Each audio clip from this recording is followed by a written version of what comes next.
बरंच काही बोलण्यासारखं आहे। सगळ्यांचं भाषण आपण ऐकलात। मी पहिल्यांदा या सत्कार समारोह कृती समितीत सुद्धा मी आभार या ठिकाणी व्यक्त करतो।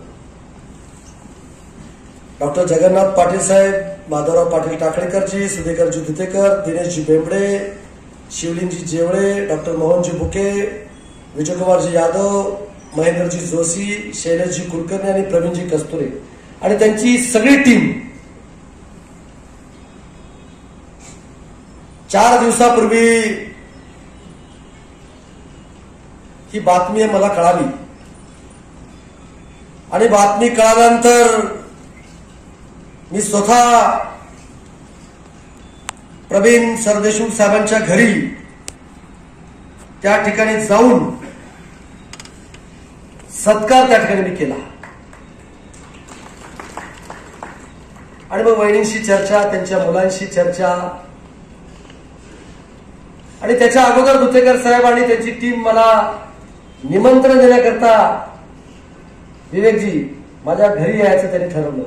मला अजिबात, जसं अभिमन्यूजींनी सांगितलं, मला अजिबात येऊ नका, मी स्वतःच रेस्ट हाऊसची मीटिंग संपल्यानंतर मी प्रवीण सरदेशमुख साहेबांच्या घरी जाऊन त्यांचा मी सत्कार त्या ठिकाणी करणार आहे, तुम्ही त्या ठिकाणी तुम्ही या असं मी त्यांना ठिकाणी निरोप दिला। आमचे लासोने साहेब या ठिकाणी आलेले आहेत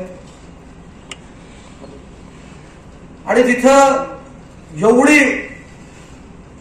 संघाची टीम सुद्धा जमा झाली आणि शहरातले विद्वान मंडळी सुद्धा त्या ठिकाणी जमा झाली आणि त्यातून हा कार्यक्रम त्या ठिकाणी ठरला।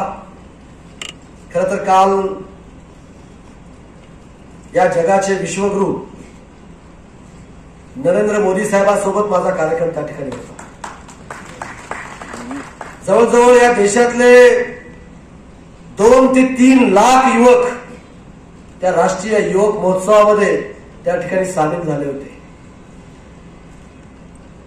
अत्यंत जवळून मोदीजींना मला त्या ठिकाणी पाहता आलं, त्यांच्याशी मला बोलता आलं, त्यांच्याशी फोटो काढण्याची संधी सुद्धा त्या ठिकाणी मला प्राप्त झाली। कारण त्या कार्यक्रमाचा होस्ट केंद्रीय युवक कल्याण आणि राज्याचं युवक कल्याण खातं त्या ठिकाणी होतं आणि म्हणून मी आणि अनुराग ठाकूर साहेबांनी तो राष्ट्रीय युवक महोत्सव देशामध्ये ना भूतो ना भविष्यता एवढा चांगला महोत्सव आम्ही त्या ठिकाणी केला। मोदीजी खूप चांगले खुश त्या ठिकाणी झाले। पहिल्यांदा काळाराम मंदिरामध्ये जाऊन त्यांना देशाचे पहिले पंतप्रधान म्हणून त्यांचं नाव त्या ठिकाणी कोरलं गेलं, कारण त्यांनी त्या ठिकाणी जाऊन दर्शन घेतलं। जिथं डॉक्टर बाबासाहेब आंबेडकरांनी सत्याग्रह केला तिथं सुद्धा जाऊन नमन होण्याचं काम मोदीजीने त्या ठिकाणी केलं। जी भूमी वीर सावरकरांची आहे त्या भूमीमध्ये हा महोत्सव आम्ही घेण्याचं त्या ठिकाणी ठरवलं। खूप चांगला कार्यक्रम त्या ठिकाणी झाला। 12 ते 16 जानेवारीला तो आमचा युवक महोत्सव आहे आणि म्हणून 12 ते 16 जानेवारी मला त्या नाशिकच्या भूमीमधून हालता येत नव्हतं। मुख्यमंत्र्यांनी आणि दोन्ही उपमुख्यमंत्र्यांनी मला सूचना केल्या की संजय, आता मोदीजींच्या हस्ते उद्घाटन झालंय, खूप चांगला भव्य आणि दिव्य कार्यक्रम त्या ठिकाणी झालेला आहे, तू तिथून हलायचं नाही। पण एवढा चांगला कार्यक्रम प्रवीणजीचा इथं असल्यामुळं अर्धा जीव इथं अर्धा जीव तिथं भीत माननीय मुख्यमंत्र्यांना विचारलं की अतिशय चांगला कार्यक्रम लातूरमध्ये त्या ठिकाणी आहे आणि संघाचे प्रमुख म्हणून अनेक चांगल्या पद्धतीनं प्रवीण सरदेशमुख साहेबांनी त्या ठिकाणी काम केलेलं आहे, साहेब मला जायला पाहिजे आणि म्हणून त्यांनी मला 1 दिवसाची परवानगी त्या ठिकाणी दिली।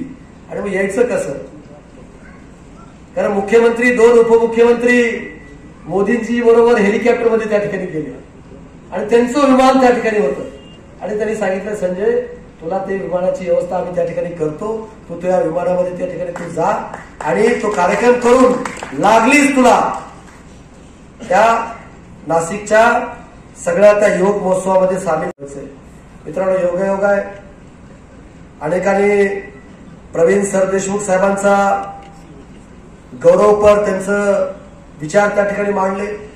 माझे सुद्धा त्यांचे संबंध 1990-95 पासून माझे त्या ठिकाणचे संबंध आलेले आहेत। त्यांचे मेव्हणे सुधाकर कुलकर्णी साहेबांचे आमचे एकदम कौटुंबिक संबंध त्या ठिकाणी आहेत। आणि त्याच्यातूनच प्रवीण सरदेशमुख साहेबांची त्या ठिकाणची आमची ओळख आहे आणि त्यांचं काम खरं तर खूपच म्हणजे खूप चांगल्या पद्धतीनं कसलंही स्वार्थ न बाळगता निस्वार्थी भावनेने या जिल्ह्यामध्ये मराठवाड्यामध्ये त्यांनी त्या ठिकाणी काम केलेलं आहे आणि खरं तर खूप काही बोलण्यासारखं आहे.